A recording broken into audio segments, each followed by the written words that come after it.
Mr. Mayor, would like Great, thank you, Mark. So today is December 21st, 2022. The time is 7:16 p.m. And I am calling to order the Baldwin Park City Council regular meeting.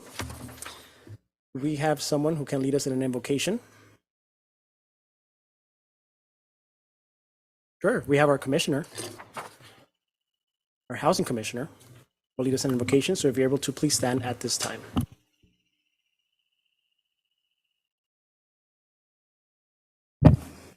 Good evening.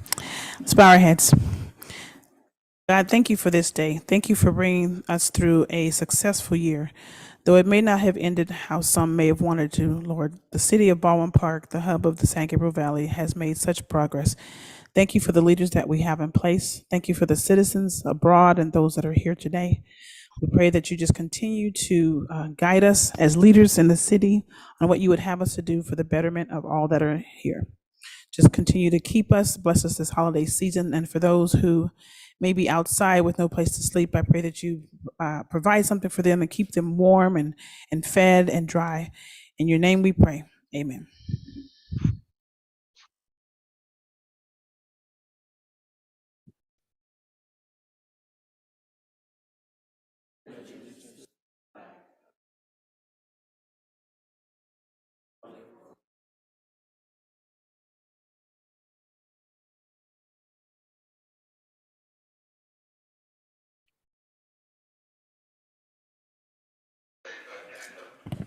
City Clerk, roll call, please.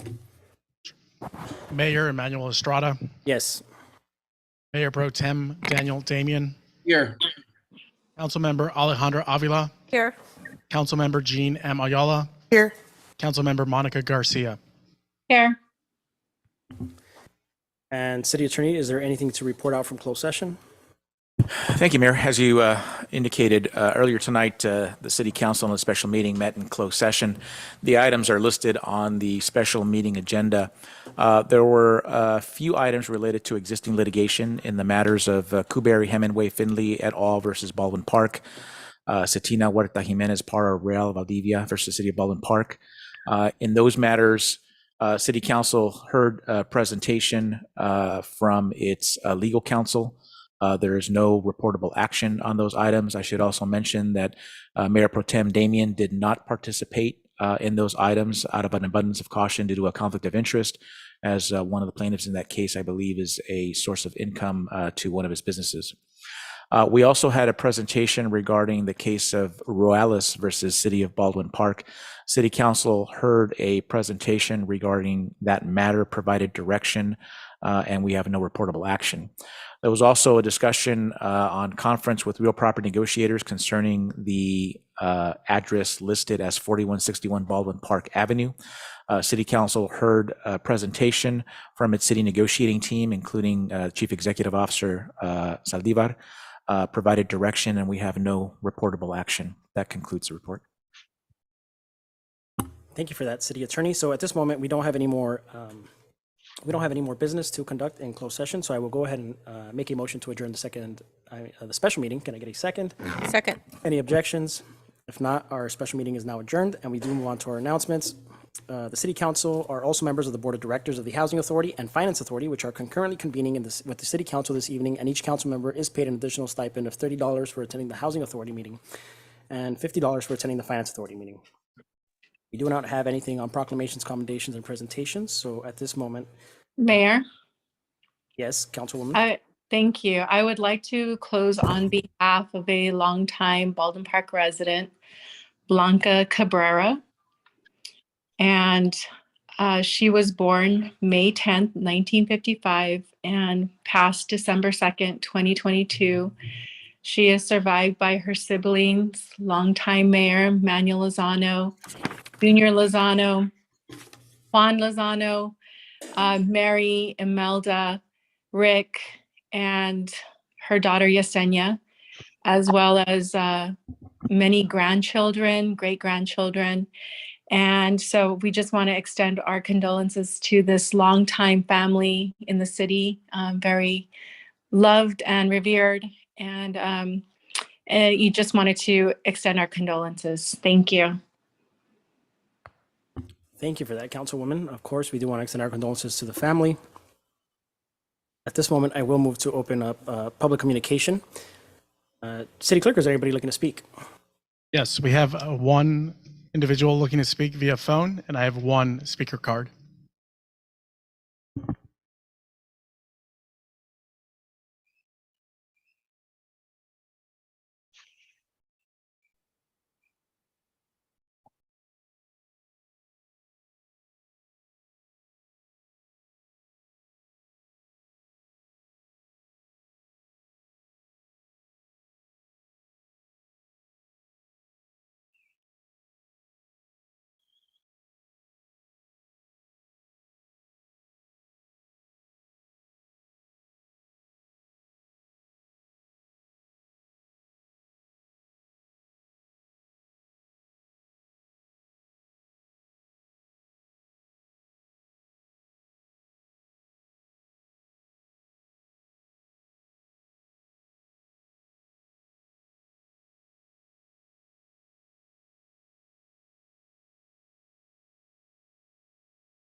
All you guys know that the first week of November on the Tuesday that Jose Zepeda punched me.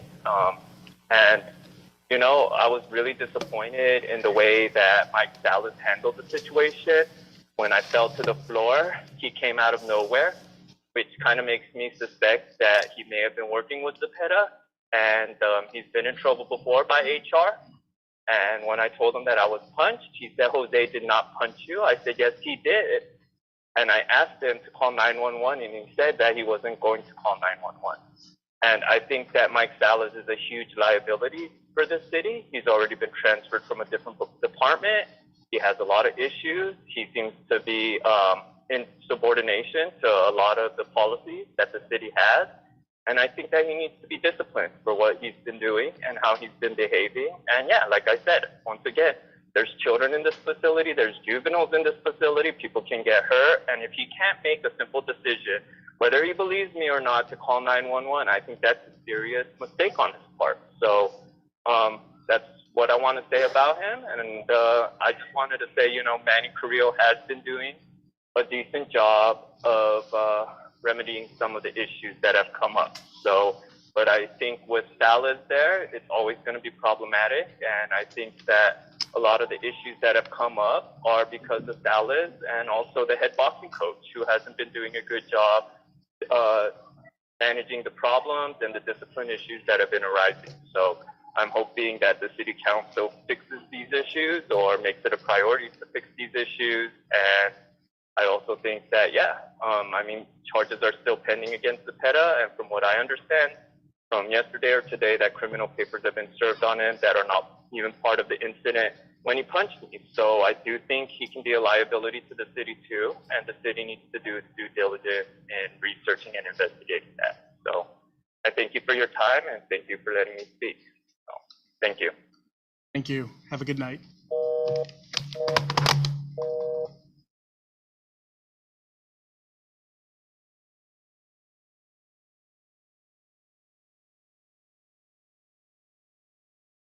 Next, I'd like to call Catherine Lozier.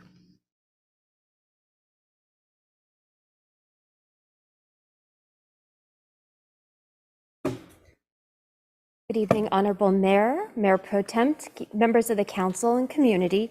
Thank you for the opportunity to speak. With the holidays coming up, I just wanted to let everybody know that the library will be open for full service on Saturday, December 24th and December 31st. We'll only be open until 5 p.m. instead of 6 p.m., but please do stop in and see us if you need service. The libraries that have Sunday and Monday services will be closed on December 25th and 26th, and then again on January 1st and 2nd. Our digital library is always open. I also wanted to announce that our Winter Reading Club has begun. This is for readers of all ages. Now through January 15th, participants may read up to 400 hours to get entered into a drawing for prizes, and for children and teen to come into the library and claim a bag of goodies, including a book and other prizes. And then we also are aiming as a system of reading up to 1 million minutes. So please do join in and help us reach that goal. And then I wanted to get a head start on a really fantastic January program at the library. We're going to be having magician Artie Loon come for a magic show for children ages 4 to 11. He is phenomenal. So please do share that with anybody who might be interested.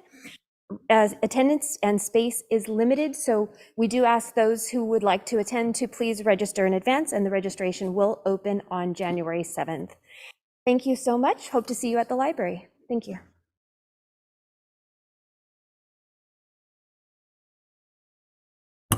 Mayor, those are all of the cards we've received. Great, thank you. So at this moment, if anybody would like to speak that didn't fill out a speaker card, now is your time.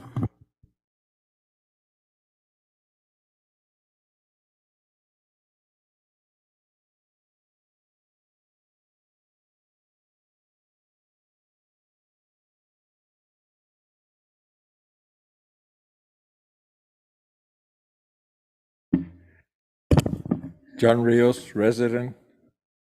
One of the things I already talked to Sam before the meeting, and I told him that his public work employees are doing a beautiful job. They're picking up all the trash that's been around the city lately.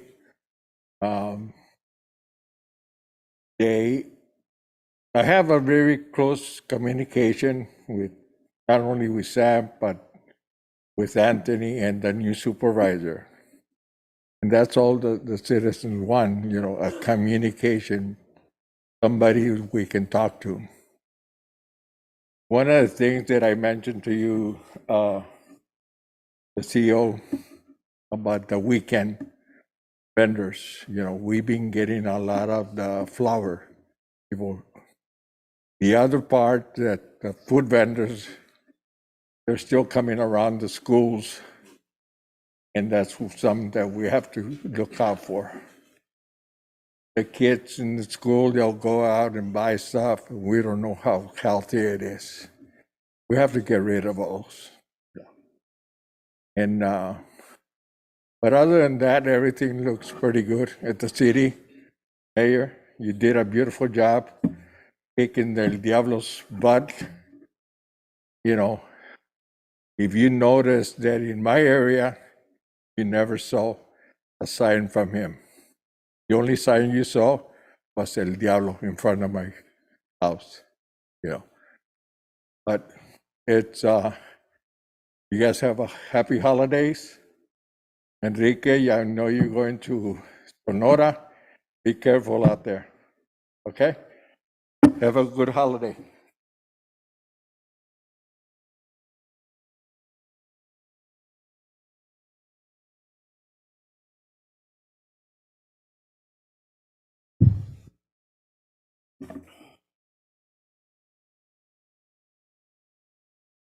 Buenas noches, mi nombre es Abel, que todos ya me conocen.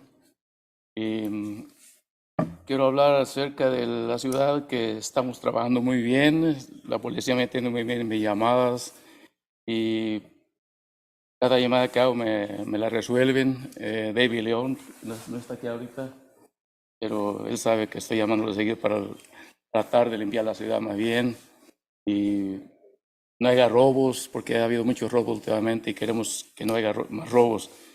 Remover los homeless un poquito, y lo estamos haciendo más continuo.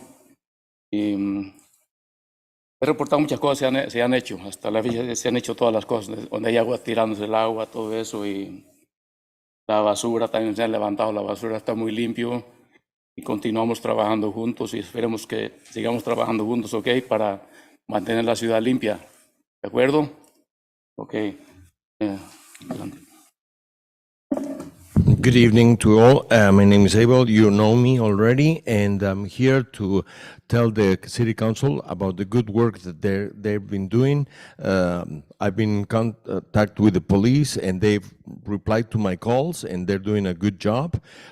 With David Leon, we're cleaning the city, and it looks good.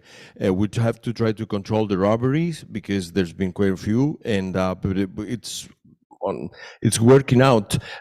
We have to try to remove the homeless a little bit more, and you know, we have reported many things, and but things are getting done. So we have to keep on working on the trash, and mainly that's what we've been doing. Fernando de City Yard me atiende mucho mi llamada, le llamo por algo está en la banqueta haciendo estorbo, matriz, lo que sea, basura grande y la levanta. Y Gines, para ti también quiero que trabajemos juntos para estar limpiando la ciudad, ¿ok? Porque si no trabajas con nosotros no podemos hacer mucho. Fernando, Trabajando muy bien. okay, Fernando has been doing a great job also with the city cleaning. If I call him and I tell him something about the trash, he comes and picks it up. There have been some problems with mattresses, and they have come and picked them up. And Yanez, also, I want to let you know that we need to work together. We need to work together to get this done. Es todo y que tengan felices día de fiesta, felices Christmas, ¿ok? That's all. I want to wish you happy holidays and have a wonderful holiday season. Okay?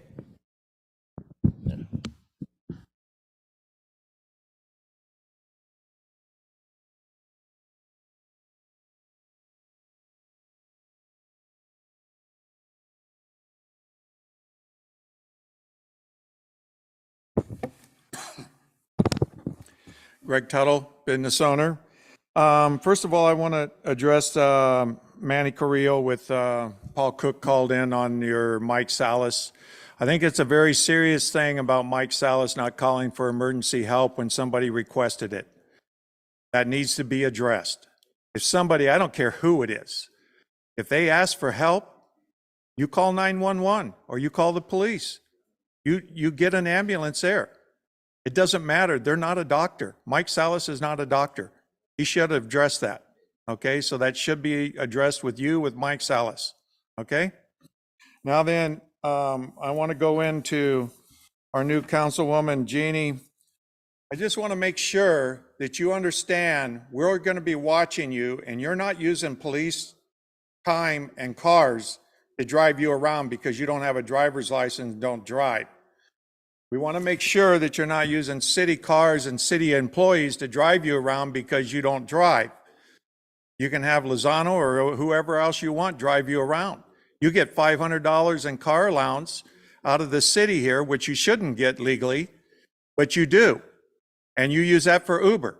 But don't be using the city finances and the city police department to drive you around anymore, because that's not going to happen. Now then, I want to go into Ron Corrupt Garcia. He still doesn't want to meet with me. I don't know what he's afraid of because he doesn't want to tell the truth. But this building over here that Royal Coaches built years ago with Auto Body, I've tried everything I can to get this thing closed down because it doesn't have parking. They're parking cars illegally on sidewalks. And then I've called the chief numerous times to have parking enforcement to come over. You know what they do now, chief? They turn the lights on and warn that they're going to cite so they can move the cars before they cite them. Great job. That's ridiculous. The cars are up on sidewalks next to cars. This Auto Body has no place to park a car. So they put them on the side of the building and in a street that's no parking on either side. But do you think our parking enforcement does anything? No. But they do forewarn them, especially on Mondays when it comes for Street Sweeper Day. So this thing needs to be addressed with this illegal building with Royal Coaches with the Auto Body. That should have never happened. And they got a big tent down there at the back that I've told the code enforcement people, but because Ron's buddies with Willie Salazar, it doesn't get done. And I've got numerous papers here with Ron Garcia's name on it all over, giving them special privileges of coming in, getting a permit after the building's already built, after the structure's already built, to get a permit, which they don't even get. And then they get a business license that's been past due since 2012. And this is our towing company. We need to stop this. Thank you.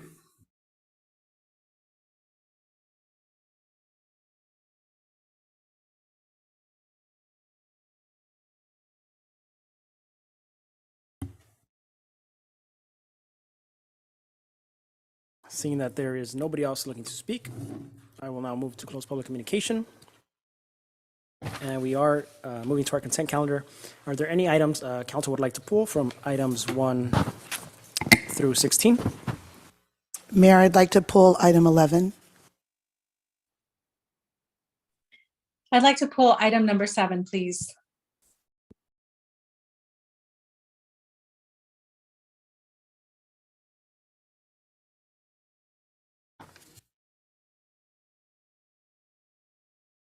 All right, so I will make a motion to pass items 1 through 16, excluding 11, 5, and 7. Can I get a second? Second. City Clerk, roll call, please.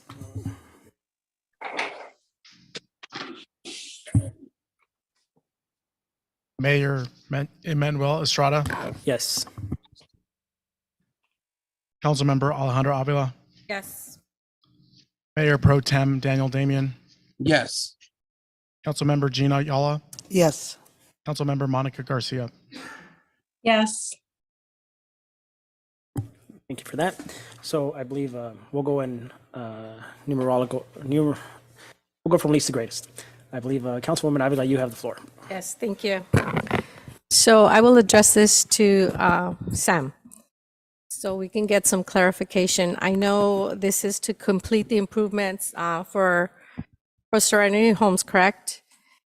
Yes, that is Okay. correct. So I do have a few questions because it was my understanding that when this was being done, but now I know it was incorrect, that the project included completing the eating area for our residents, which part of it has been fixed, correct?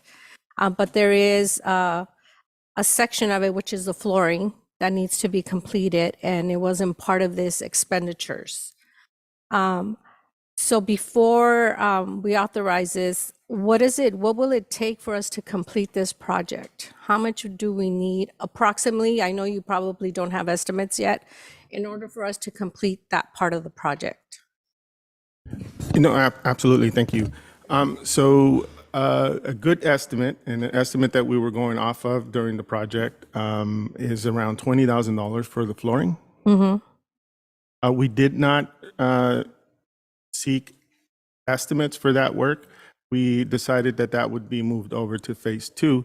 The only reason for that was because we had a target of savings that we needed to meet for operations of the site.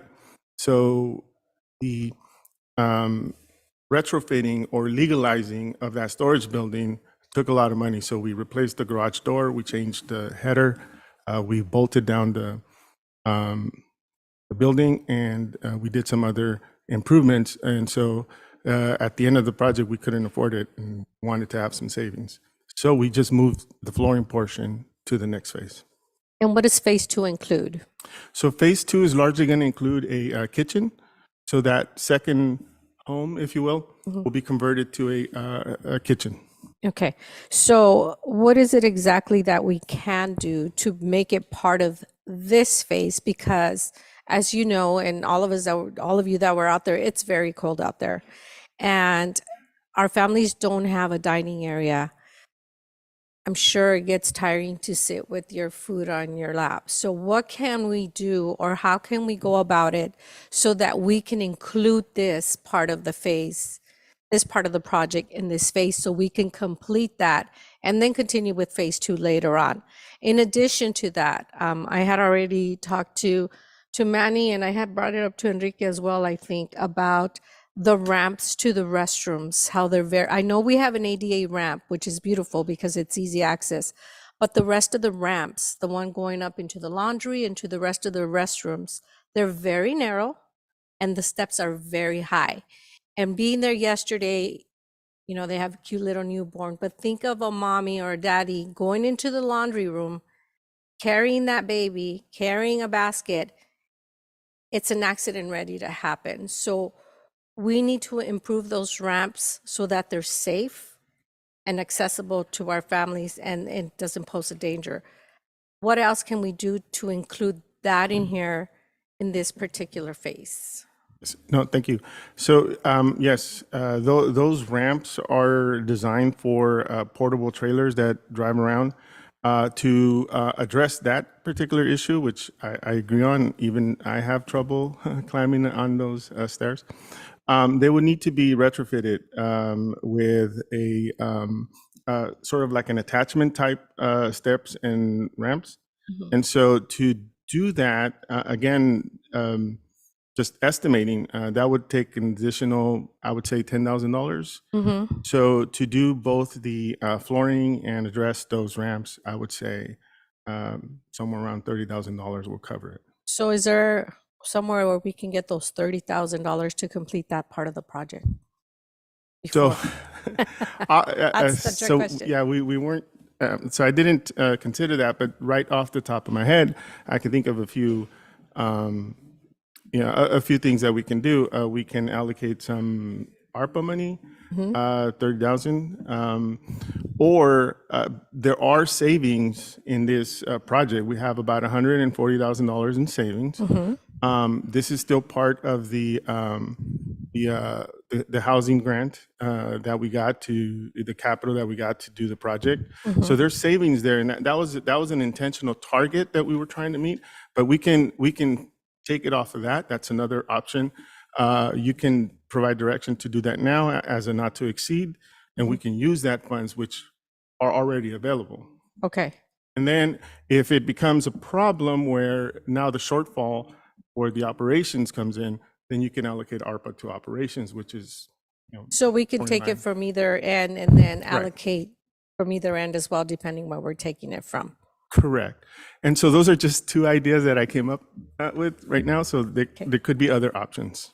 Okay, so colleagues, it's a concern to me that that we don't have the dining area for our residents. And as I mentioned, it's very cold out there, and there's nowhere for them to sit down and eat comfortably with their families. And also, if I'm sure all of you have seen the ramps going up into the bathroom and into the laundry area, they're very dangerous. It's difficult for me to climb up also. I'm going up, it's not a steady ramp. So I would like to go into that savings that we have, the 140 that we have extra from that project, and use those $30,000 possibly so we can make those improvements and finish that project.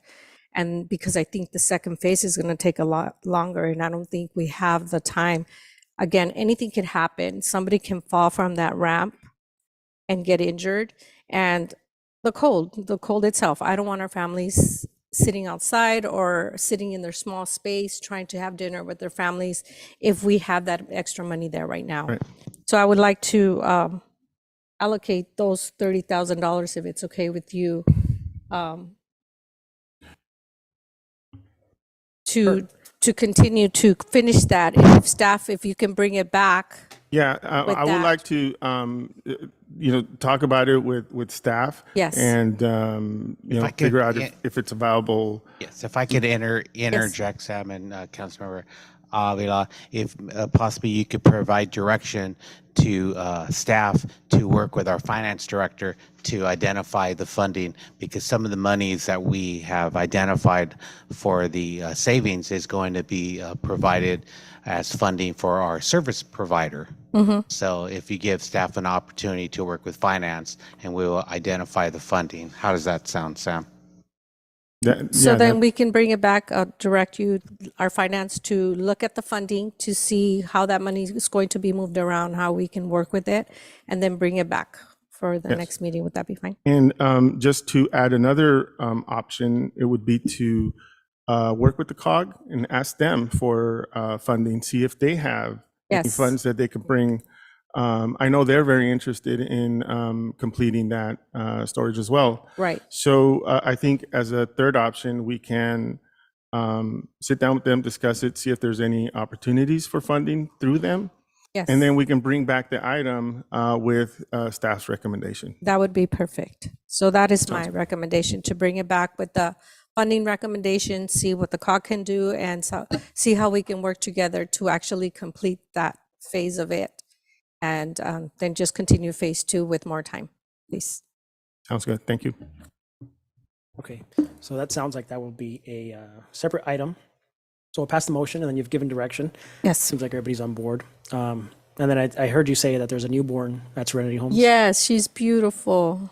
They name her after me? Or I'm sorry? they name her after me or no? Victoria, no. Oh, close. Sorry. But, very nice, right, to hear that Serenity Homes is doing something good for families, including newborns, or that otherwise would be struggling at you know, it's very, it's tricky, right? I mean, being having a baby and having to navigate life on your own and Right. struggle. So it's good that you bring that up. So this baby was born there. Mom was already living there. The baby was born at not at Serenity Homes, but that's her first home. And we do have another expecting mommy. So it's dangerous. Those ramps are very dangerous. So it is a priority that we make sure that they're safe, please. So yes, please bring back that report so we can work this out and make sure that is complete. That's my motion. Thank you. Will do. Thank you. So Okay, so I would go ahead and like to move to approve item 5 and then to bring it back with the reports, please. great. Thank you. I'll second your motion. City Clerk, can we have a roll call, please? Councilmember Alejandra Avila, Yes. Mayor Emmanuel Estrada, Yes. Mayor Pro Tem Daniel Damian, Yes. Councilmember Jean M. Ayala, Yes. Councilmember Monica Garcia. Yes. Great, so your motion passes and item 5 passes as well. We do have item number 7. I'm not entirely sure who called for item number 7. Was it? Well, Councilmember Garcia, you have the floor. Thank you. Before we proceed with this item, have we checked with the Valley County Water District on their program? Because I know they've done this in the past. And I would hate for us to duplicate efforts if they're already going to be offering this program or if it's an ongoing program. And especially given the $800,000 allocation, because I do see the. Sorry. That's item number 16, I believe. 18.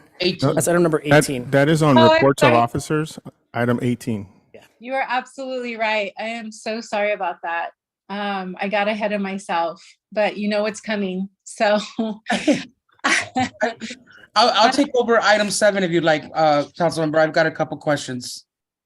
well, on number 7, I did want to understand this $150,000 allocation and just get a little bit more information on this. But yes, go ahead, Mayor Pro Tem, if you have more questions.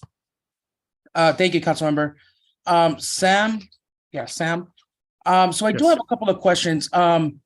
You're requesting the up to $150,000. Now, do we normally perform these services in-house or do we usually contract them out? It's a mixture of both. Some of them we do in-house, and some of them we do contract out. So it's a little bit of both. Okay. And now on the staff report, you did state that the city's fiscal year 2022-2023 operations budget are quickly being exhausted and are expected to be insufficient to perform the essential services and properly maintain the city infrastructure through the end of the current fiscal year. Can you just elaborate? What exactly do you mean when you say quickly being exhausted? Sure. So as we approach the mid-year and we look ahead towards the end of the year, we are seeing that a lot of these accounts that we budgeted originally a year ago are being used up rather quickly, or I should say, faster than we want them to be. So this is coverage that we're asking for. This is to provide enough of a cushion for us to get to the end of the year. What we're asking for is additional appropriations up to $150,000 for existing cost centers already approved in the budget. So these are items that the account numbers are already budgeted for. We just feel like we're going to need a little bit more of a cushion or backup in those funds, and whatever we don't expend will just go and be rolled over to the next year. So this is a projection, so to speak, but it's a rather accurate, projection. And so we think that with this appropriation, we would be able to accomplish these items by the end of the year. And as the new year comes with budgeting, we will budget accordingly. Okay, so did we not budget enough for these services, or did we forget to budget? That is correct. So the 2022 was overall an interesting year in terms of construction cost. We're seeing construction cost nearly double in some cases.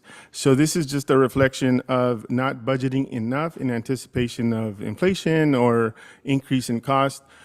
Fuel was a big part of that during those summer years. And so, yes, so we didn't budget enough to cover these specific services.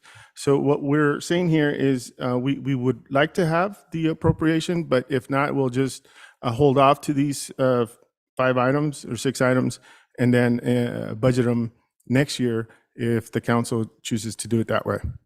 But if we do it that way, then we're going to jeopardize not being able to complete these services for these 5 projects. That is correct. Yeah, so it's not worth it because we've got sidewalk sanitizing. Yeah, there's quite a few. Yeah, so the sidewalk sanitizing, that's done in-house. Parking lot sweeping, that's done in-house. Hazmat cleanup, that is a contractor. Sidewalk grinding services are both contractor and in-house. Photovoltaic panel maintenance, this is for maintenance of the solar panels we have in our parks. That is a contractor. And street maintenance on drainage, that is in-house. Got it, okay. I'm sorry, Councilmember Garcia, you want to go ahead and ask any questions on your item? No, I think that answers my questions. Yeah, I'm good. Thank you. You want to make a motion? Mayor Pro Tem, I have a quick question. For parking lots, which parking lots? Are you talking city parking lots? Absolutely. We're talking about city-owned parking lots. Thank you. So Sam, the gist of this is you need this allocation to wrap up the projects and not delay them and not jeopardize them either, right? That is correct. Okay, so let me just go ahead and make the motion to approve. Second? City Clerk, roll call, please. Councilmember Monica Garcia, Yes. Mayor Pro Tem Daniel Damian, Yes. Mayor Emmanuel Estrada, Yes. Councilmember Alejandro Avila, Yes. Councilmember Jean M. Ayala. Yes. Motion passes. Thank you for that, City Clerk. So, Councilwoman Ayala, you do have the floor with item number 11. Thank you, Mayor. I just, first of all, I don't have any questions. I just want to acknowledge the work that's gone into this item. It's been a long time in coming. I appreciate the staff report going back to 2004 when I do recall going to these homes and seeing the ugliness of their street and just the flooding that was occurring on the daily when the raining was happening. So just for information, it says here in the staff report, it's a private street. So pretty much 100% of the residents have to approve, kind of giving up their rights to allowing us to do the project or to fix their street. And I appreciate, like I said, the detail in this report because it came down to pretty much 84%, like you said. So I acknowledge that, and I know there's a apartment complex there, and just seeing that 18 years of work, has come to this. So I appreciate the funding available, and I appreciate that it's been allocated to fix this project, this community finally. I don't know if anybody else wants to comment, but I'd like to make a motion to approve item 11, and thank you for allocating those funds. And just to let you know, there are a few more private streets that I'm sure, need that work too. So thank you. I make the motion to accept item 11. Is there a second? Second? City Clerk, roll call, please. Councilmember Jean M. Ayala, Yes. Mayor Pro Tem Daniel Damian, Yes. Mayor Emmanuel Estrada, Yes. Councilmember Alejandro Avila, Yes. Councilmember Monica Garcia. Yes. Motion passes. Great, thank you for that, City Clerk. So at this moment, we are at the reports of officers, reorganization of the City Council, selection of Mayor Pro Tempore. It is recommended the City Council complete the reorganization of the City Council and follow procedures as suggested for the selection of Mayor Pro Tem 4. The City Clerk opens up the nominations for the office of Mayor Pro Tem, and council members will nominate a member. So City Clerk, go ahead. At this time, I will entertain nominations for the position of Mayor Pro Tem. Yes, thank you. Mayor, I would like to nominate Councilmember Monica Garcia as Mayor Pro Tem. I will second that, Councilmember Avila. City Clerk, there is a nomination with a motion and second, so go ahead and do a roll call. Councilmember Alejandro Avila, Yes. Mayor Pro Tem Daniel Damian, Yes. Mayor Emmanuel Estrada, Yes. Councilmember Jean M. Ayala, Yes. Councilmember Monica Garcia. Yes. Motion passes 5-0. Congratulations. Thank you, Mayor. Let me just say thank you to my colleagues for the nomination and the approval. I also want to acknowledge Mayor Pro Tem Damian as he served in that role for the last year and express my appreciation to his contribution and leadership in the last year. So with that, I just want to express my appreciation. Thank you. Thank you for that. And we do have a plaque for outgoing Mayor Pro Tem Damian, but he's not here. So I'm going to go ahead and take a picture with it and we'll Photoshop a minute. But, you know, we're very thankful to our council member, Daniel Damian, who's been very committed to the position. And as Mayor Pro Tem, you know, he's done a phenomenal job in being outspoken on what he wants to get done and pushing forward. So we want to acknowledge that and want to thank council member Daniel Damian for being a great part of this council. I want to go ahead and echo the same sentiments. Thank you. Now you're Mayor, former Mayor Pro Tem, for the work you have done and the service that you have done as a Mayor Pro Tem. And I know you will continue fighting and speaking out as a council member.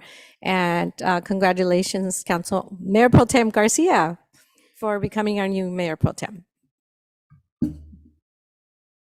Thank you for the nomination, council member. Thank you. I just want to say thank you to my colleagues for collaborating with us this last year. It was an honor and a pleasure to serve as your Mayor Pro Tem. Councilmember Garcia, well-deserved. Congratulations on being our new Mayor Pro Tem, and look forward to continuing the great work that we've done over the last 2 years. Thank you for that, Councilmember Damian.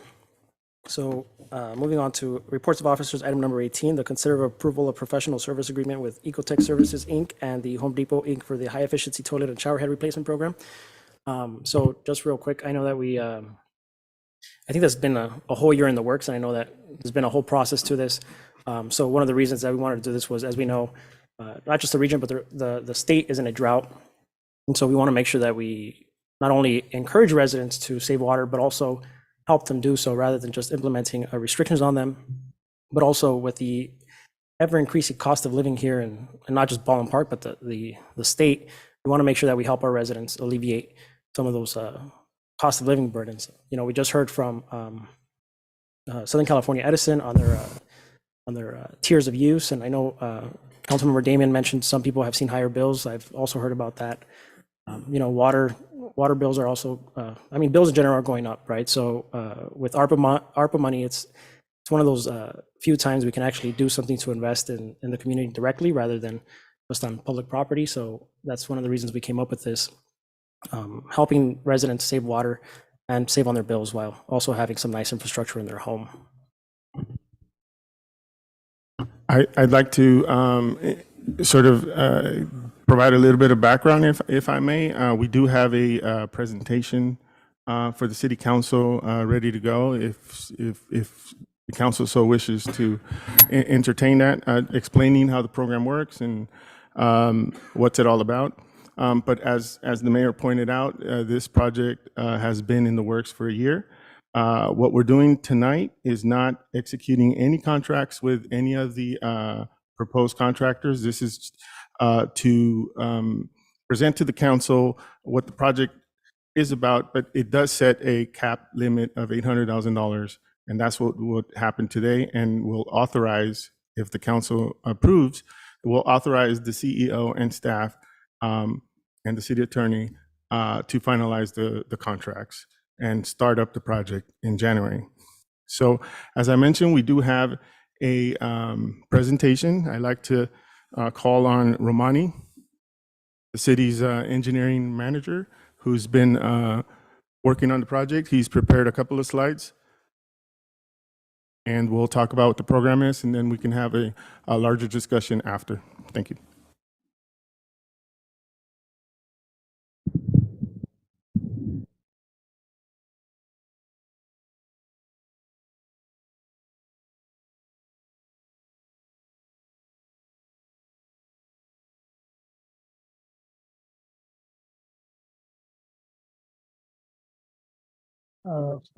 Good good evening, Mayor, council members, city staff. Sorry for.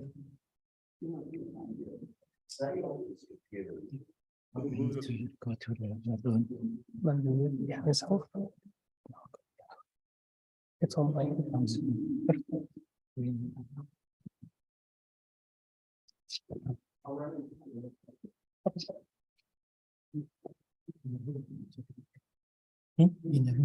Oh, in the room. Hey, Romani, could you mute the sound on the device until you need to hear it, and just use the podium mic? I'll be right back. So it's good. Okay. Council members, hi, Mayor, council members, city staff, and members of the audience. Tonight, I would like to present to you the high efficiency toilet and shower head installation program. So I broke down the presentation into 3 different parts.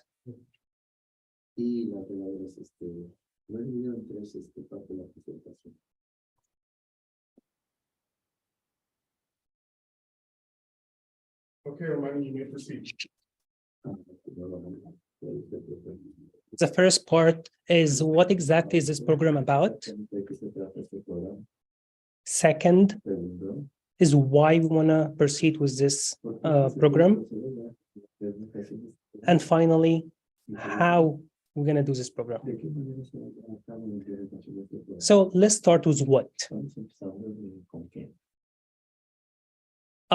We are proposing to replace old toilets and shower heads with new high efficiency ones.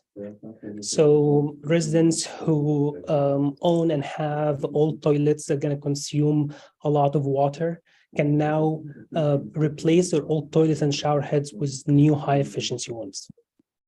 2, we propose to provide, deliver, and install with no cost. 3rd, we're planning to replace about 15 to 2,000 toilets and shower heads. This program in the beginning going to be for homeowners, but according to the demand, we might open it for residents. And finally, if you approve this tonight, we would like to proceed in January of next year to December of 2024. So this is exactly what we want to do with this program, but why? First, saving water. So all toilets use about 5 to 7 gallons per flush, which means an average of about 6 gallons for every flush. Our new toilets uses 1.3 gallons per flush, which means saving about 4.7 gallons every flush. By doing a simple calculation, if we have 4.7 gallons and in the household we have 3 people, they use about 3 flushes per person per day. Over the coming 10 years, this household can save 155,000 gallons. This is per each household. Over 10 years, we will have 2,000 toilets. So over 10 years, we're estimating a saving of 310 millions of gallons of water. What about shower heads? For shower heads, the old ones use 4 to 6 gallons per minute, which means an average of 5 gallons per minute. But our new ones uses 1.8 gallon per minute, which is a saving, big difference in saving, 3.8. So the 3.2 gallons that we're gonna save in the same household of 3 people, and let's say an 8-minute shower per day, over 10 years, that's a saving of 200,000 gallons of water per just one shower head. We have 2,000 of them. That's an estimate of saving 560 million gallons of water. Adding the numbers, that's 870 million gallons over the period of 10 years. That's a lot of water. But saving water equal saving money. This is the fee schedule for the water company in our city. And you can see here, we have tier 1, tier 2, and tier 3. Let's go with the cheapest one, tier 1. So if our residents use between 1 to 16 CCF, each CCF equal about 748 gallons, the cost for each one of them is $1.46. All right, let's do our calculation. If we're estimating a saving over the coming 10 years of 870 million gallons, divide this by 748 gallons, multiplied by $1.46, that's a saving of $1.7 million over the 10 years. But wait a minute. I contacted the water company to find out that 10 years ago, the price was 0.34 cents per CCF. That means that over the past 10 years, the price went up 4.3 times.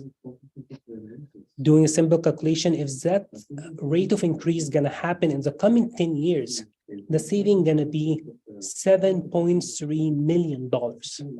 That's an estimate we do, according to our estimation. So how are we gonna proceed with this project? If you approve this item tonight, we're gonna partnership with Home Depot and Ecotech Services. So let's say a resident gonna apply through this program, and once we have 50 or 100 applications, we're gonna do the purchase through Home Depot that gonna deliver them to Ecotech, who gonna do the scheduling, evaluation, and installation. What funds we're gonna use and how much? $800,000. So as I said, we're estimating a saving of about over $7 million, which means that this project gonna pay itself in just 1 year. And we would like to use the American Rescue Plan Act. We propose to use the ARPA fund tonight because this project fits perfectly in the mandate of the ARPA. It's investing in water and sewer infrastructure, conserving water, and it's for the benefit of our community. And as we know, that the city got about $22 million from ARPA, which is half for the city side and half was for the community set aside. And we would like to use the $800,000 from the community set aside. But in order for this program to be successful, a key factor is to promote and advertise on all social media platforms, from the city website to Baldwin Park Now, to YouTube, Instagram, Facebook, and all other platforms. 2, to do a press release, to send the words out. Also, to posting a sign inside Home Depot store. We actually agreed with Home Depot that if this gets approved, that we're gonna put a display inside Home Depot with the real toilet, with a big sign, an arrow saying that you can get this for free and this is how to apply.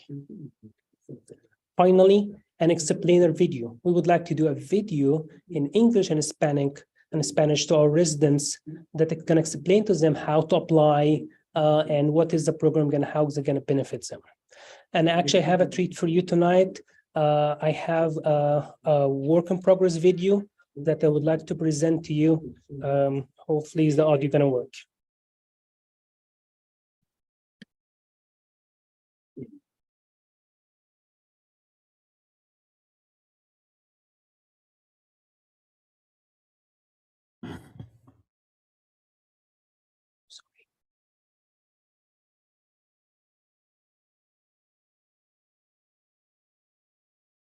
Hmm?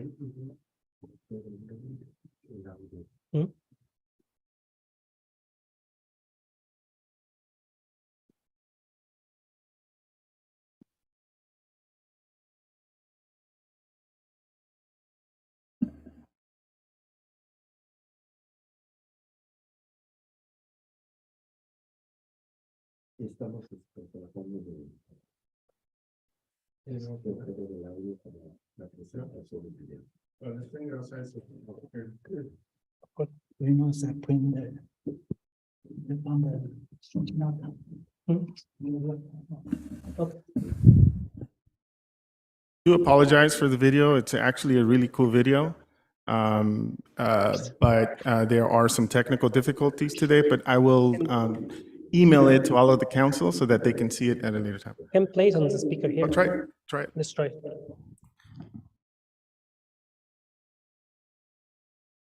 I'm Matthew, and I am a proud homeowner in the city of Baldwin Park. I want to talk to you about an exciting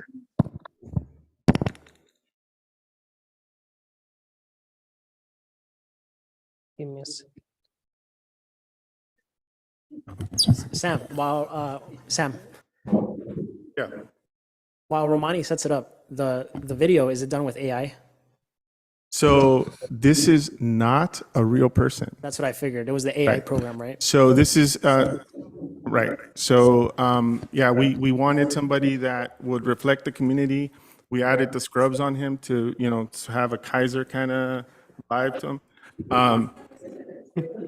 It's a really cool video. A little disappointed that we can't hear it now, but try to run it. Let's try it again one last time. Hi, I'm Matthew, and I am a proud homeowner in the city of Baldwin Park. I want to talk to you about an exciting new program coming to homeowners. It's called the High Efficiency Toilet and Shower Head Replacement Program. Water is the most important resource on the planet. We use water for drinking, cooking, watering our gardens, taking showers, flushing our toilets, and many other uses. In fact, we use so much water that the average household uses over 300 gallons of water per day. But here's the good news. There are simple ways we can conserve water and save money on our utility bills. One of the most effective ways is by replacing old, inefficient fixtures with new, water-saving ones. But wait, there's more good news. The city of Baldwin Park is happy to announce that, in partnership with the Home Depot and Ecotech, the city will launch the Toilet and Shower Head Replacement Program. Starting in January 2023, any Baldwin Park homeowner who wants to replace their old toilet and shower head with new water-saving fixtures can do so at no cost. Yes, that's right. The city will cover the entire costs for replacing the fixtures, and all you have to do is apply. Here's how it works. To apply, simply go to www.baldwinpark.com/publicworks/savewater and apply.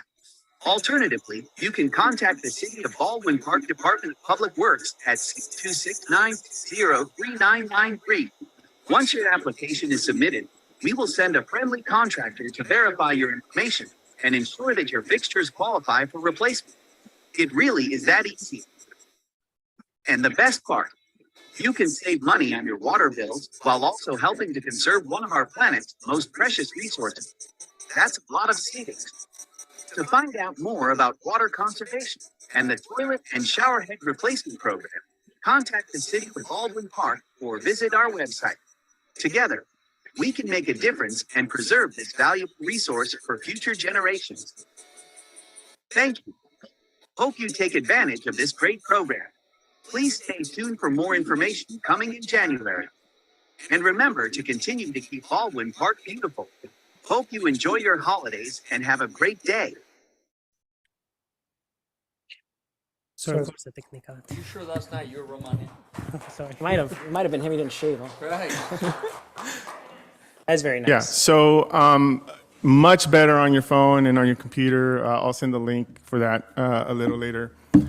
So just to recap, so this type of program checks all of the boxes for what ARPA was designed to do. It addresses infrastructure in water and sewer. It has a lot of community benefits, like saving the community money. And so we are at the final stages of wrapping it all up, and we wanted to bring it to the council at this time to have you consider the item, and if you would like to move forward with it tonight, all you're really doing is appropriating an $800,000 cap, which was previously allocated during the year. And so, if approved, it'll authorize the CEO, the attorney, and staff to finalize the agreements, and then we can move forward with it. Thank you. Thank you for that presentation. Got a second round of applause. And so, is this one of Romani's first projects as our? So yeah, this is actually Romani's second presentation, and he keeps knocking it out of the park. Thank you, Romani. Good job, Romani. I can only imagine he's gonna bring lasers and fog machines next time. And that's a third round of applause. Wow. Wow. Not going for the fourth? No? All right. So I think that I know.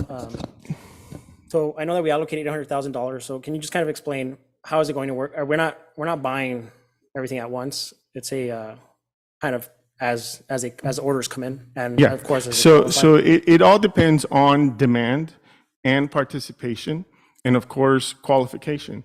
So any interested homeowner, as Romani mentioned, goes to Home Depot here in Baldwin Park.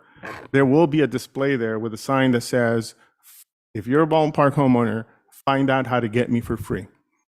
And so if anyone's looking to replace a new toilet, why not use a high efficiency toilet to do so?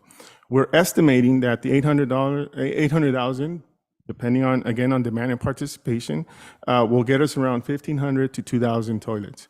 And as Romani so eloquently pointed out in the math, this program will pay itself back within a year or a year and a half. And that's with installation. That includes installation, yes.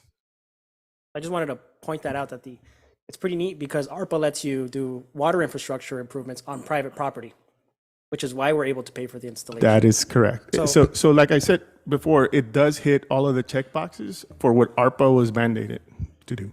Yeah, and I think that's pretty neat, right? Because we're not just giving the homeowner a toilet and then expecting them to find the time or the resources to put it in or try to put it in themselves.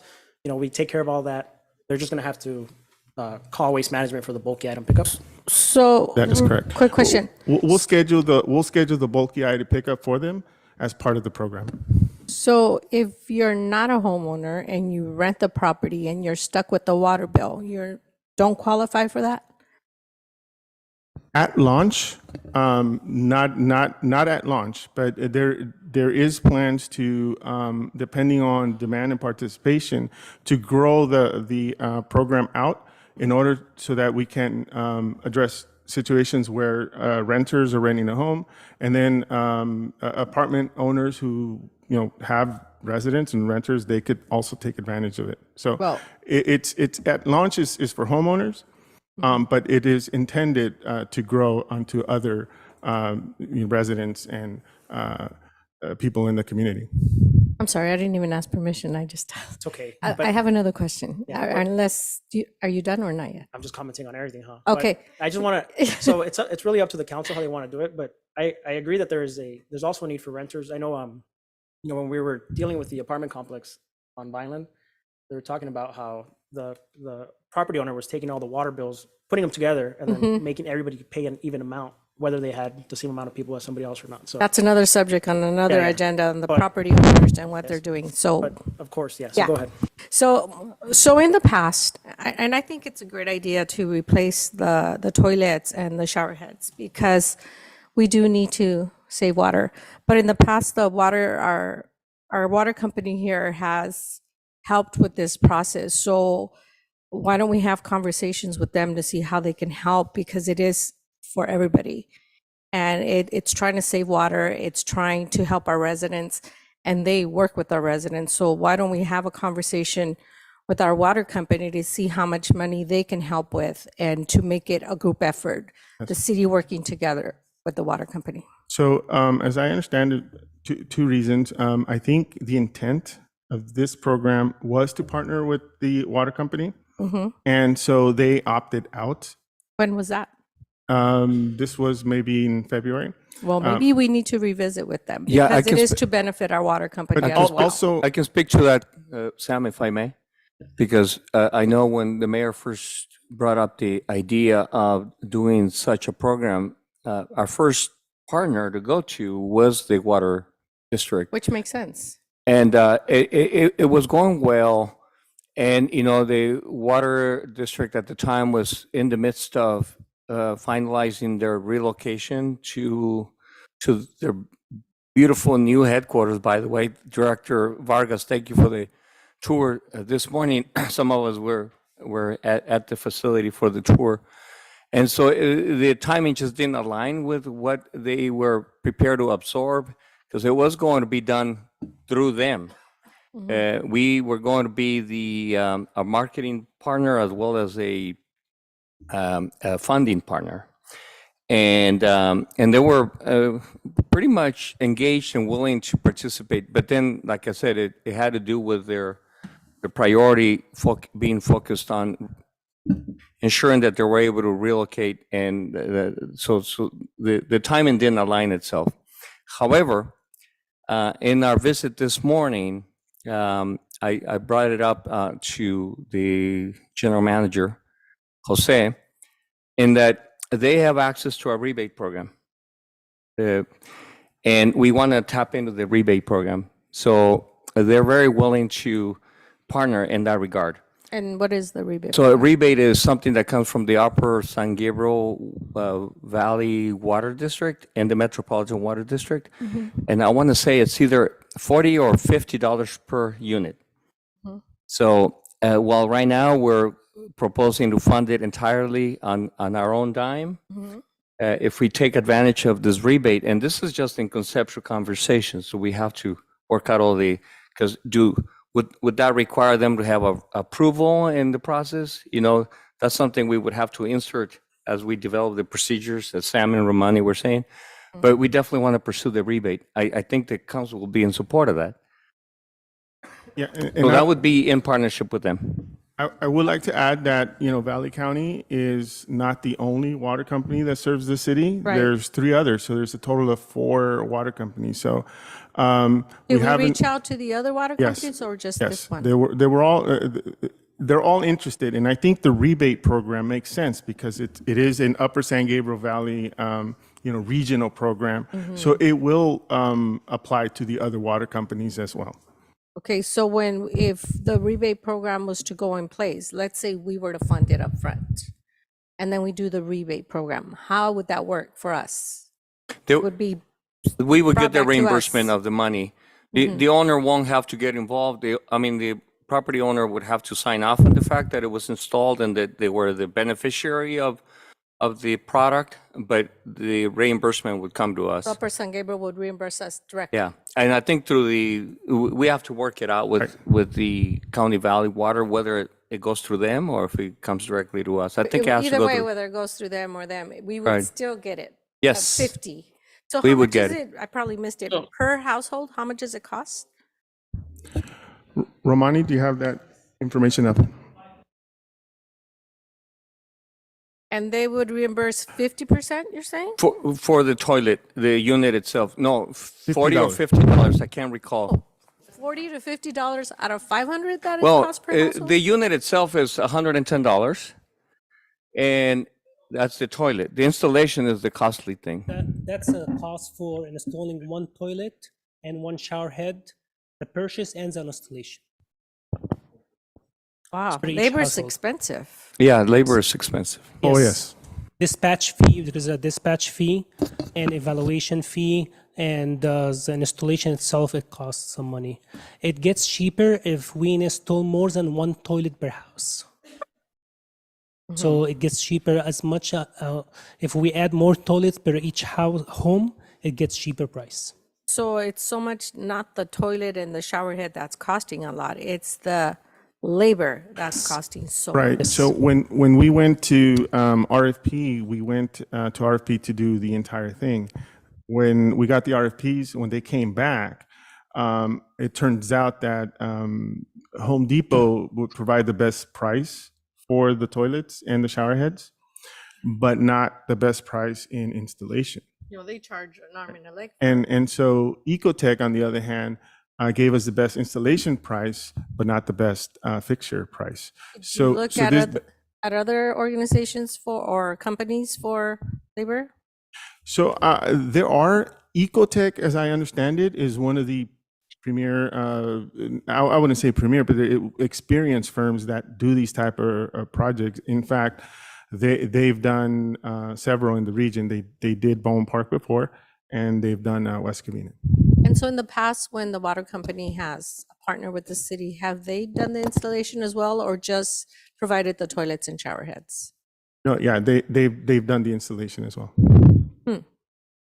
Yeah, it's better to do it all inclusive. I mean, while it may sound simple to drop a toilet, it can get complicated. It's pretty simple.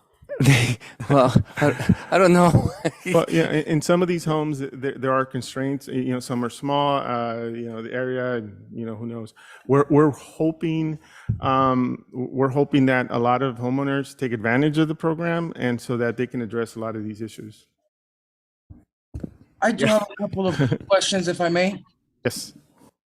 So are we estimating anywhere from 1,500 to 2,000, or are we going to be installing 2,000? We are estimating. Yeah, it's an estimate, and it's all based on demand and participation. We might not even have 2,000 interested homeowners. Okay, so let's just say we do have 2,000 interested homeowners. This includes a toilet and a shower head, correct? Yes. Potentially, yes. Okay, That depends on the homeowner if they want to do both, but they can do one. Okay, so we have the question of households that have more than one bathroom, right? So they would have 2 shower heads, 2 toilets. Households that have an ADU, that would also be an additional toilet. So if we're estimating 2,000 toilets at $800,000, we're looking at a cost of approximately $400 per set of toilet and shower head. If we get the reimbursement or the rebate from the water company, we're looking at about $50 per unit. At 2,000, that's $100,000. So we would be getting a rebate of about $100,000. We would be forking out $800,000. So it would cost us $700,000. Enrique, question for you. This is going to be coming, according to the presentation, $800,000 from the community set aside of the ARPA funds.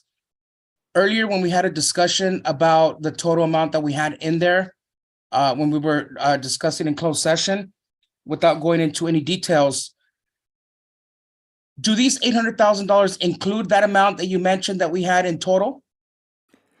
Or is No. this set aside?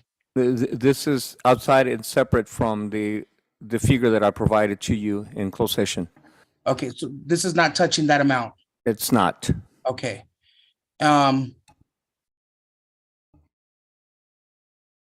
And for what are the qualifications? Do you just have to be a homeowner in Baldwin Park? Is there any type of criteria? Yes, we're looking for homeowners at launch, but the main criteria is that you're a homeowner and in the future a resident, but it has to be within the jurisdiction of the city of Baldwin Park. Okay, and then to grow this, you mentioned that to grow this and add additional, obviously it's going to add additional funding. If we grow it into now, let's just say apartments or renters, that's obviously a whole different amount that we would be looking at in the future. You did mention that this amount was previously allocated during the year. I don't recall that we previously allocated this amount during the year. When did we allocate this? So I off the top of my head, I don't recall, but it was somewhere, I want to say in August. It was a study session where the city proposed several projects, this one among them, as a set aside, as an allocated set aside, but it was not appropriated in the budget. And that's what tonight is intended to do, to appropriate the $800,000 to the project. Okay.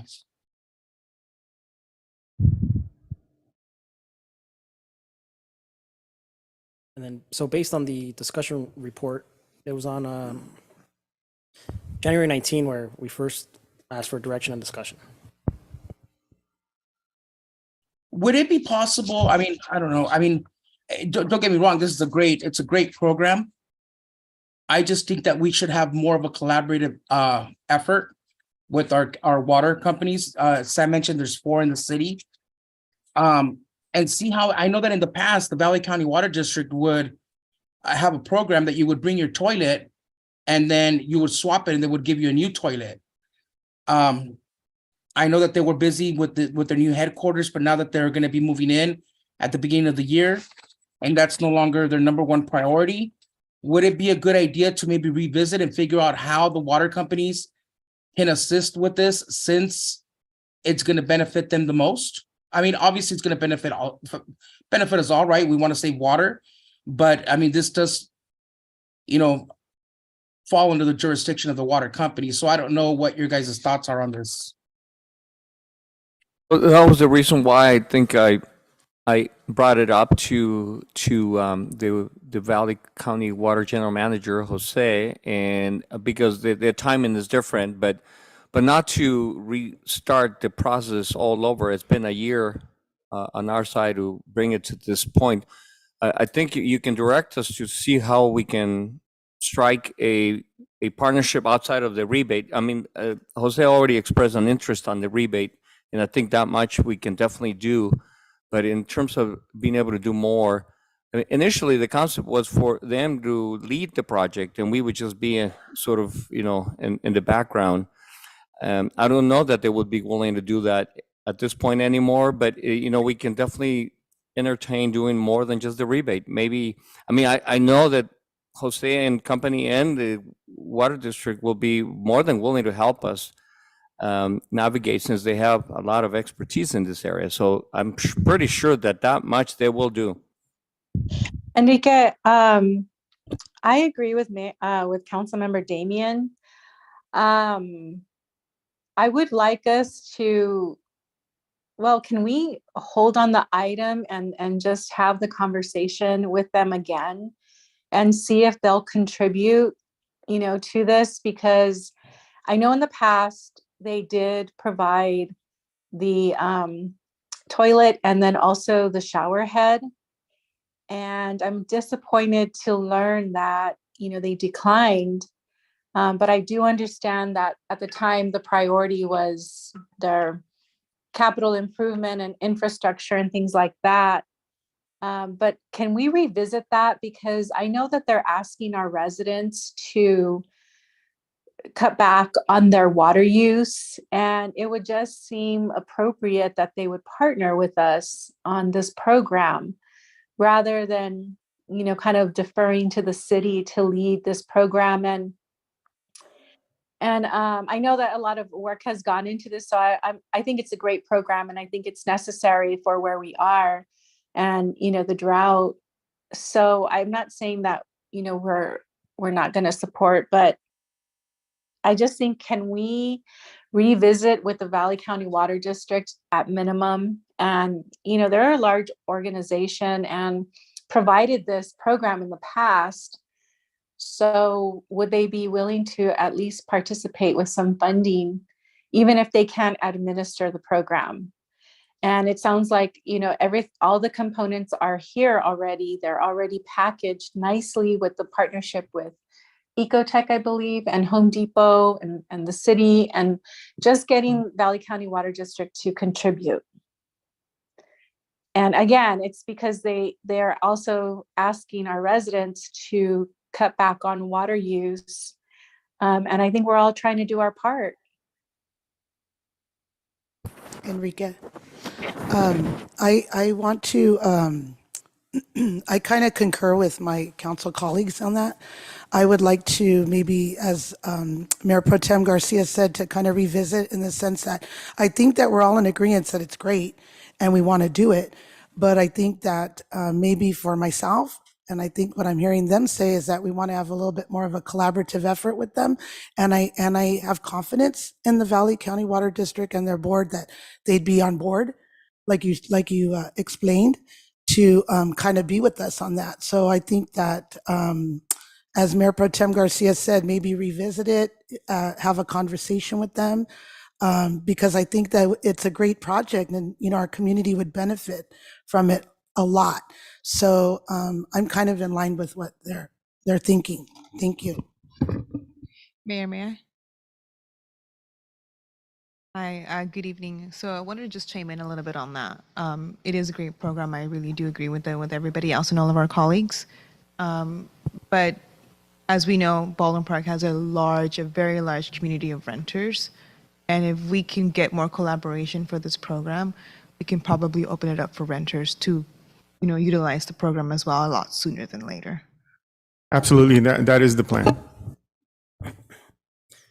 Great. Yeah, and I agree. I mean, we have at least 45% renter rate here in the city of Baldwin Park. So almost 1 in 2 units is a renter. And we want to make sure we help everybody. So, yeah. So, I know that we did reach out. If the council would like to reach out again to the water companies, I think that's fine, and then we can bring this item back for further discussion after you get an answer. Yeah, if you continue this until the meeting of the 18th, let's see, the 18th of January, then by then we will have checked with the water district. Let's try to do that, Enrique, because this is a great project. But let's just try to see if we can get some collaboration with the water companies, and then maybe see if maybe we can add or include in this phase some of our renters. Maybe do half and half. I mean, I think our homeowners have better means to purchase a toilet than maybe some of our renters do. So maybe kind of, see what we can do to include some of the renters into this phase. Very good. Yeah, very good. So I'll make a motion to continue this item to the January 18th meeting with some, to give time for staff to connect with our water company. Can I get a second? Second. City Clerk, roll call, please. Mayor Emanuel Estrada, Yes. Councilmember Daniel Damian, Yes. Councilmember Alejandro Avila, Yes. Councilmember Jean M. Ayala, Yes. Mayor Pro Tem Monica Garcia. Yes. Motion passes 5-0. Great, thank you for that. So we are at item number 19. We have the approval of employment agreement with Ana Karina Rueda for the position of Human Resources Risk Manager. Enrique, anything to note? Yeah, very briefly, Karina comes to us from the city of Rosemead. She's already a HR manager slash director at the city of Rosemead. Prior to that, she had been with the city of Vernon. Quite a bit of experience in HR, over 20 years of it. And the proposed salary, this is something that I need to read out per our city attorney. We're proposing to start her at step 3, not proposing, she's agreed to start at step 3, which is $10,098.51 a month, $10,098.51 a month. That would be step 3 out of a 7-step pay scale. And she is going to start, if council approves, she would start on the 27th, which is the day after the holiday next week.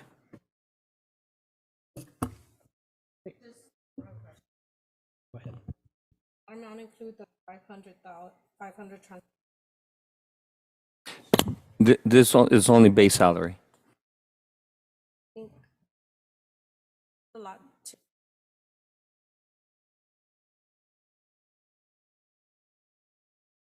The evaluation is only once a year, Right. so you don't have an evaluation the first 5 months of employment or 6 months of employment.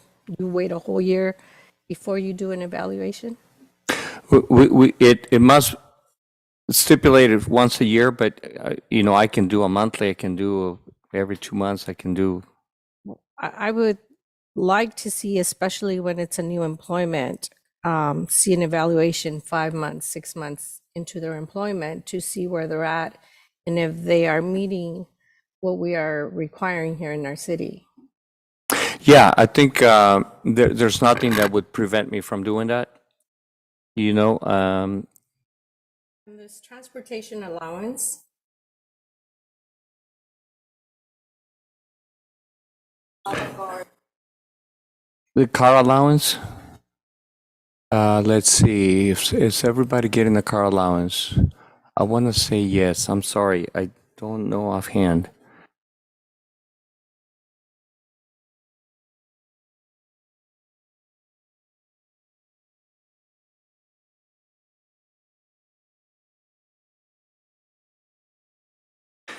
No, I will say we had a good pool of interest in this case, but she definitely rose to the top and would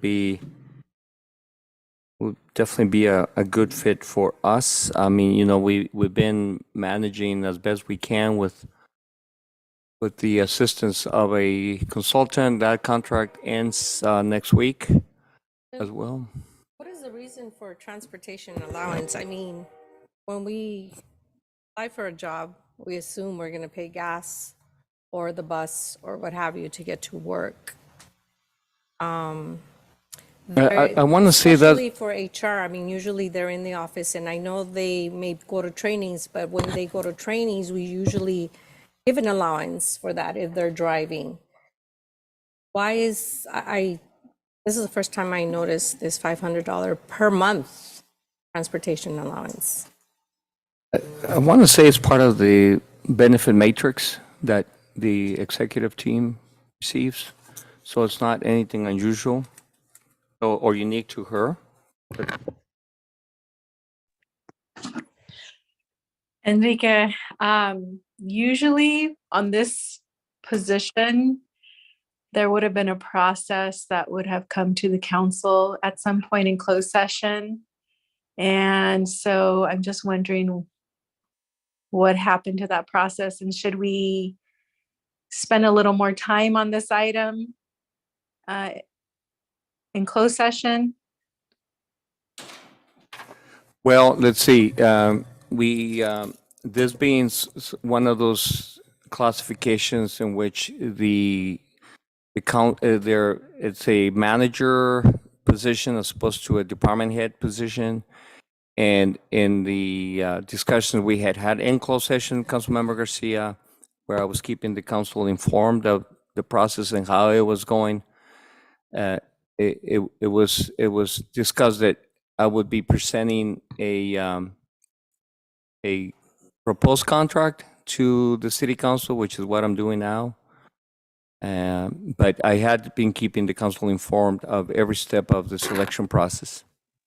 Is this the position that Laura vacated? Yes, HR manager, risk manager. Yeah. Normally we would have actually, been more involved in the process. But I know you have. Thank you. But I just wonder if the council wants to bring this back. Or I would like to bring it back and just look closely more at what is being offered and the evaluation process. Just to look at it and discuss it in more detail. Hasn't this been already accepted, Enrique, by the? Yeah, and she has served notice to her other employer. I mean, literally, tomorrow's her last day over there. And I just want to tell you, it has not been easy, as you know, to be able to bring people on board. So it was, we had the first round of recruitment. We had hardly any interested applicants. We have a staff of 2 people right now in HR. It's a state of, if not a state of emergency, it certainly is a state of urgency. And it's day to day in terms of being able to maintain things afloat. It's absolutely essential that we bring her on board. I mean, scold me for if you feel that I bring matters to the city council, but I say we got to bring her on board. So these are a couple of, so let me ask you, so the $500 car allowance, that's included within the $10,098 a month? Or is that separate? No, it's outside of it. It's a non-personable benefit. The 10,000 is the base salary. Now, that's the other thing. And I don't know if I'm encroaching on closed session items, but she accepted a step 3, which Yeah, It was amazing. I mean, look, we negotiated. Anyway, she's So- coming in at step 3. Let me just tell you that. And Yeah, I just, which is Councilmember Damian, so apparently this is on the executive and unclassified managers benefit matrix that was actually effective July 1, 2021. So yeah, it's part something of that has been approved prior. Yeah, it's part of their benefits package, and Yeah. so maybe Enrique for future, so that we don't have kind of these detailed discussions about this in open session. Maybe What's open? maybe we can bring it into a closed session to get kind of approval to, once, because I know that you mentioned these positions here are basically something that you guys you would hire yourself, right? Obviously based on experience and qualifications. But maybe when we start to offer, or you're going to make the offer, maybe bring it to us in closed session. So this way, if we do have detailed questions or concerns, we can discuss them in closed session more freely, because we don't want to obviously encroach on something that, it's a personnel matter. So I don't know how my colleagues feel about this, but, as you guys know, there's a lot of positions that need to be filled. The HR position it's something that's very critical to us, especially now coming into the new year. It's step 3. The position's already been offered. She's already accepted. I would make a motion to approve. I could second your motion. Yeah, I was going to second. I would just suggest that in the future, any executive team or this position, definitely come to the council per the usual process to avoid this conversation in the regular session. But yeah, I get it, Enrique. I see that it's a manager position, and so I can understand why the process proceeded the way that it did. But I agree that we really shouldn't be talking about these details until review it in closed session and then bring it forward in regular. So I think that we have the support to move it forward. So Mayor, go ahead. Yeah, thank you. And then I do just want to mention that I think last time we had a discussion about hiring contracted employees and letting staff take care of that. So I think that might be where Enrique felt that this wasn't a discussion for council to take on who we were hiring. But I think that's something that we also have to further discuss. So City Clerk, go ahead and give us. And a just roll real call. quick before we take roll, and I agree. I remember we told Enrique, because he knew what we needed and what to look for, to go ahead and pick. And I know you've made the right choice. And I should have paid attention to that effective July 1 and maybe not. Yeah, that's yesterday. But I believe that you made the right choice, and you selected the person that was most qualified for this job. And it is not an easy job. So starting at a step 3, it is good for us. It's a difficult job to come into. There's going to be a lot of updating that this person's going to have to do to be able to know where we're at with our HR department. So thank you for all the work you did, Enrique. Great. So City Clerk, roll call, please. Councilmember Damian, Yes. Mayor Estrada, Yes. Councilmember Avila, Yes. Councilmember Ayala, Yes. Mayor Pro Tem Garcia. Yes. Motion passes 5-0.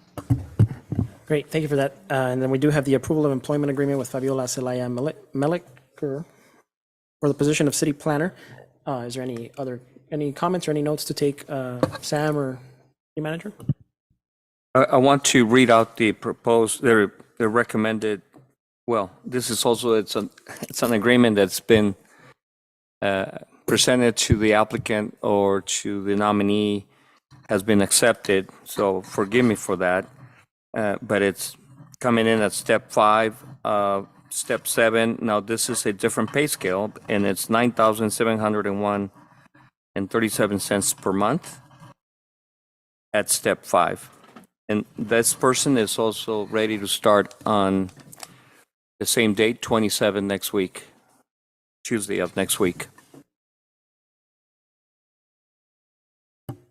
All right, well, I'll make a motion to approve the employment agreement. Can I get a second? Second. City Clerk, roll call, please. Mayor Estrada, Yes. Mayor Pro Tem Garcia, Yes. Councilmember Avila, Councilmember Damian, Yes. Councilmember Ayala. Yes. Motion passes 5-0. Thank you for that. So we move to City Council acting as a successor agency for the dissolved Community Development Commission. So we have 3 items. I believe they normally come in as a consent calendar. Is that correct? City Clerk? Well, I'll make a motion. I don't see it as a, is it? That's fine. So I'll make a motion to pass items SA1, SA2, SA3. Can I get a second? Second. City Clerk, roll call, please. Mayor Estrada, Yes. Mayor Pro Tem Garcia, Yes. Councilmember Damian, Yes. Councilmember Avila, Yes. Councilmember Ayala. Motion passes 5-0. Great, thank you for that. And we do have 2 more agendas. The Housing Authority, we do have a consent calendar, so I'll make a motion to pass that consent calendar. Can I get a second?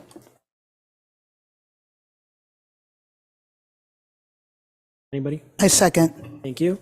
City Clerk, roll call, please. Mayor Estrada, Yes. Councilmember Ayala, Yes. Mayor Pro Tem Garcia, I'm sorry, what item? The Housing Authority consent calendar. Yes. Councilmember Damian, Yes. Councilmember Avila. Yes. Motion passes 5-0. Great, thank you for that. And now I'll make a motion to pass the Finance Authority consent calendar. Can I get a second? Second. City Clerk, roll call, please. Mayor Estrada, Yes. Councilmember Damian, Yes. Mayor Pro Tem Garcia, Yes. Councilmember Avila, Yes. Councilmember Ayala. Yes. Motion passes 5-0. Thank you for that, City Clerk. And now we go down to City Council, City Clerk, City Treasurer, staff requests and communications. So I did ask staff to put this on the agenda. I know that you've been paying attention to the news. The animal shelter in Baldwin Park has kind of come under a little bit of scrutiny for accidentally euthanizing a 3-month-old dog named Bowie. I had actually been in communication with the with Supervisor Solis's office prior to that, as I wanted to make sure that we worked hard to better the conditions for the animals there. Although we don't run that shelter, it is in the city of Baldwin Park, and it does reflect on us on what we allow. So this kind of came coincidentally at a right time. So I would ask my colleagues to join me in writing a letter of support for better conditions and better treatment, better customer service at the animal shelter for our residents, and of course our forward-legged furry friends that are staying there, and supporting Supervisor Hilda Solis's motion to reduce euthanization. We also know, after all this happened, I did meet with our supervisor's office, and I also met with the executive director and a big portion of the administrative staff for the Los Angeles County Animal Care. We did talk about the incidents, and they did mention that they are doing an internal investigation. They did mention that this shelter is pretty old, and so it was designed to be a dog pound, not an animal care shelter. So that's one of the issues in providing better care and continuum of care for these animals. So I did want to request a letter of support for funding from the state for one-time use to help fund a new shelter for the county. Is there any questions or comments from the council? No, I fully support this. It is time that we upgrade our current shelter. Also, I want to make sure that when they are addressing their internal investigation, that they are also addressing the staff that works there. Numerous complaints from different people that have attended the shelter, the rudeness that they are received by, the way they treat the animals there, it's inhumane. So we need to really hold these people accountable. This is not the first that I hear complaints from that animal shelter. Although it is ran by the county, we are funding it. We just paid, how much money did we just allocate? I don't recall. not too long ago for the county. So It was around 500,000, Mayor Pro Tem Damian. yeah, so a little bit over $500,000 that we're allocating for that, even though it's ran by the county. We need to hold them accountable and let them know that they need to either properly train their staff or hire staff who are able to handle these animals at the animal shelter. Thank you, Mayor. I fully support it. Yes, and I also support it. Yes, Mayor, and I appreciate the fact that you moved on it so quickly. I know as soon as you received the information, you were on the phone with Hilda Solis and trying to figure out what is it that we can do as a city, because we are not happy with the situation. As Councilmember Damian said, there has been numerous complaints, and the people are, not everybody, I will say not everybody, there are some people that need training, more customer service training. Thank you for taking the lead and immediately calling and taking action on it. I totally agree with it. Mayor, while we're on the subject, we should also mention, we do contract with the county for animal services. And sometimes when you call into the number, you can be waiting for a substantial amount of time before somebody answers. And I would imagine that some people get discouraged and probably, just choose not to even report whatever injured animal or, dead animal pickup or whatever it might be. So we might as well throw that in as well, because that's a substantial amount that the city contributes for these services. Yes, and you just reminded me of something, Mayor Pro Tem Garcia. 2 days ago, a hawk ran into my front window and it got injured. We didn't know it was injured. My mom saw it run into the window and then kind of flew off. Well, a few minutes later, my daughter saw it at our front door. She thought somebody had delivered a package, so she was going to the door, but it's a glass door, you could see right through it, and she saw it was a hawk. And she didn't know who to call. She was trying to call different numbers. So the first thing I did is I called Enrique, which was faster for a city employee to contact them, but it should be the same type of service for anybody trying to call.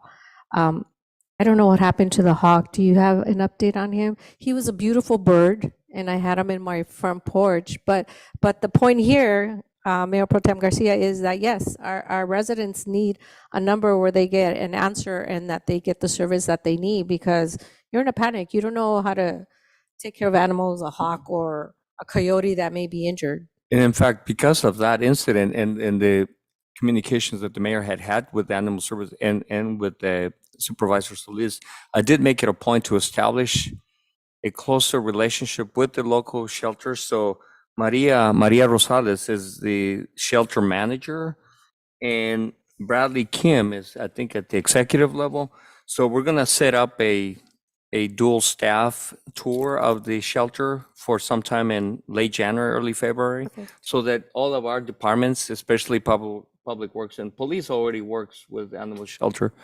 But for questions like yours, right? Yes. Where we got to get an immediate response. And I appreciate Public Works. They immediately came out, but they're not trained to deal with these type of situations for the bird safety and for our staff safety. So we need to make sure that somebody that's trained is always available to come out 24 hours a day. So and they were very responsive. I think they're definitely on high alert with regards to responding to city leadership.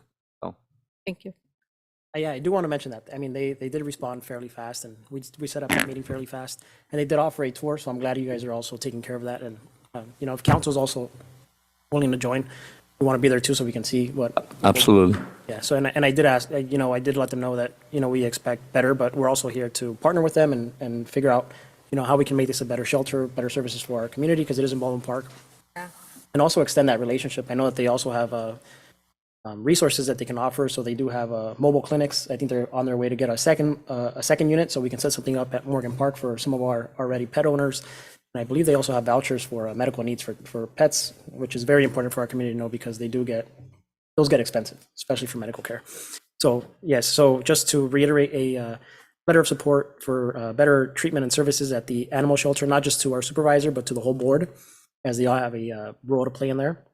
and a letter to our state representatives in request for a one-time funding for the animal shelters, potentially either an upgrade or a new shelter. Great, and so that ends my discussion. I don't know if council members have any last minute questions, comments, concerns?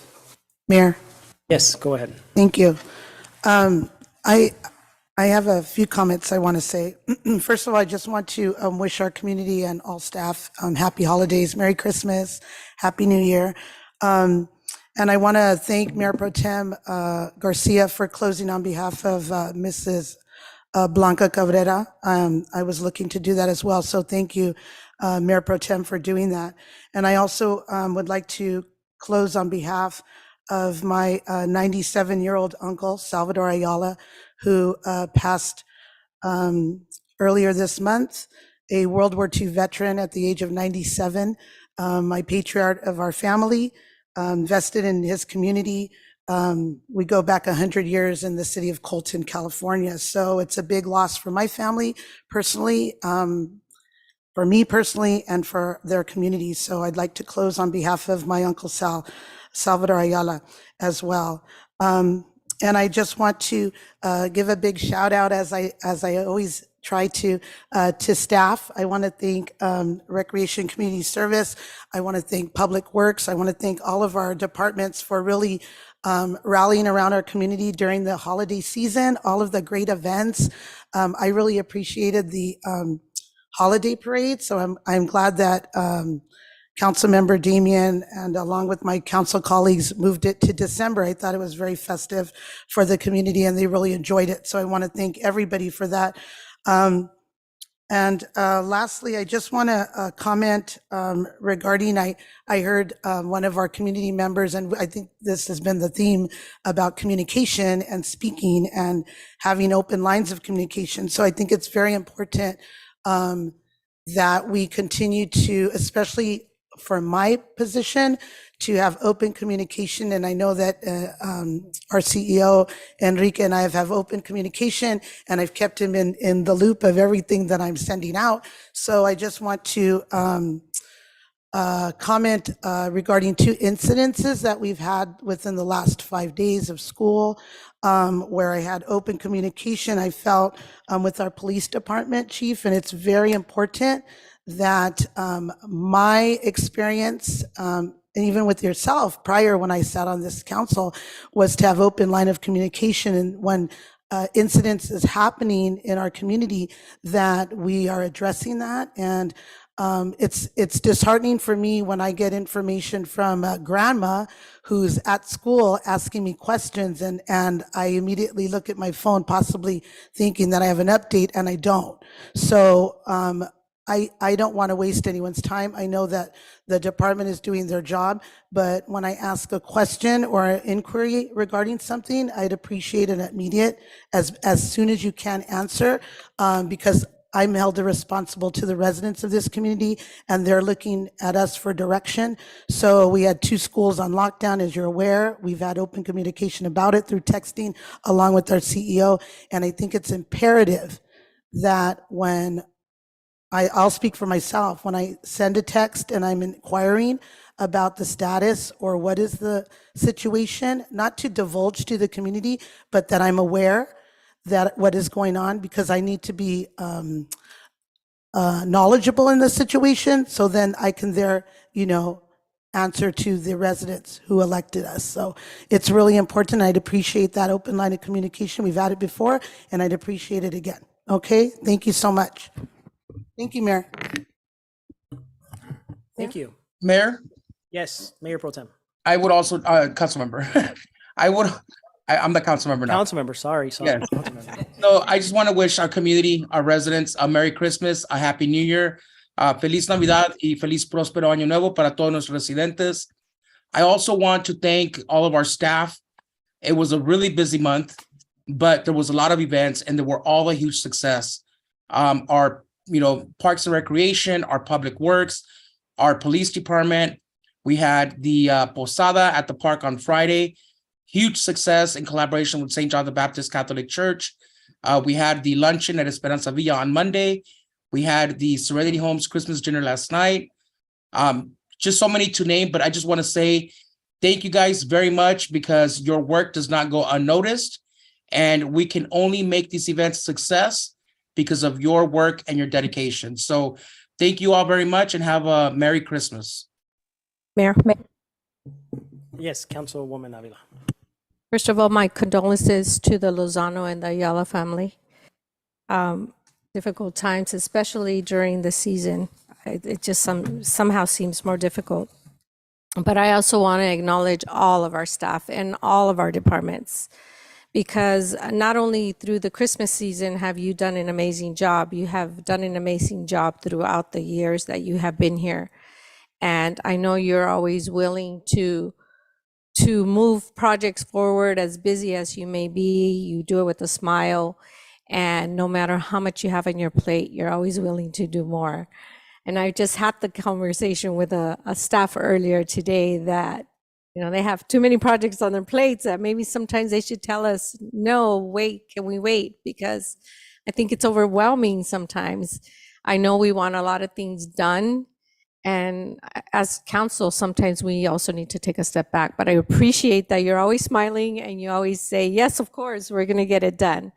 So I want to wish every single one of our staff members a Merry Christmas and a Happy New Year, that you all stay safe and healthy, that you cherish your family, your friends, your loved ones, and remember to live every single day, every minute as if it's our last, because we must appreciate each other. And I truly appreciate every single one of you, every single department here. Our police department has been amazing. Playing Santa for our children. They just loved it. They were out. I know our Santa started at 6 in the morning and travels very far and didn't leave our event till past 7:30 last night and had to be back in on shift. So thank you to our police department. Please thank Santa for me, Chief, because it was an amazing job. Thank you for always attending all the events that we have in our city, whether it's you or your staff members or our police officers, they're always there. And I also work for the school, and when it comes to response time, I understand the complexity of calling us and telling us what's going on. I've had incidents in my school, and in doubt, I always tell our staff, let's lock down. If we haven't heard from our police department and we feel something's going on, let's lock down. As soon as they have the information for us, they will let us know. Because I have done phone calls before, what's going on, and they're right in the middle of the process. So in order for us to give us information, they need to have the full detailed information. They don't want to miss any steps or information. So I understand that it's difficult sometimes, and I appreciate the fact that you do keep us informed as soon as you have the information available, and it's very difficult. And we're at a school with children, so we kind of get a little more, call it crazy, because there's so many little bodies we have to take care of. But I appreciate the fact that you do inform us as soon as you have that information available to us. Again, Merry Christmas to everybody. Stay safe, and hugs for everyone. Thank you. Mayor. Yes, Mayor Pro Tem. Thank you. Well, first of all, I do want to extend my condolences to the Ayala family, and from Baldwin Park to Colton. And also want to thank our staff for everything that you've done this year to really, make our community shine and to highlight all the good of our community. And you are all so committed. And I just want to express my appreciation. Happy holidays to all of you. Merry Christmas. Be safe in the new year. Be healthy, and we'll see you soon. Thank you so much.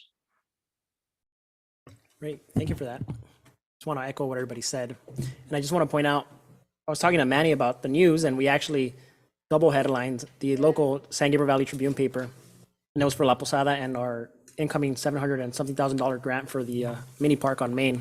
So, but it's all possible because of all of you. And so we're very, very grateful, not just for our admin staff, but also the staff that you oversee and the staff that works with you and getting all these things done. We always say that, we get to come up here and just kind of say yes and throw some ideas, but it's all of you and your teams that make it happen. So we're really, really grateful, because not only are our community enjoying these events like La Posada, I know that there was a lot of events going on for Christmas, probably the best time to be busy.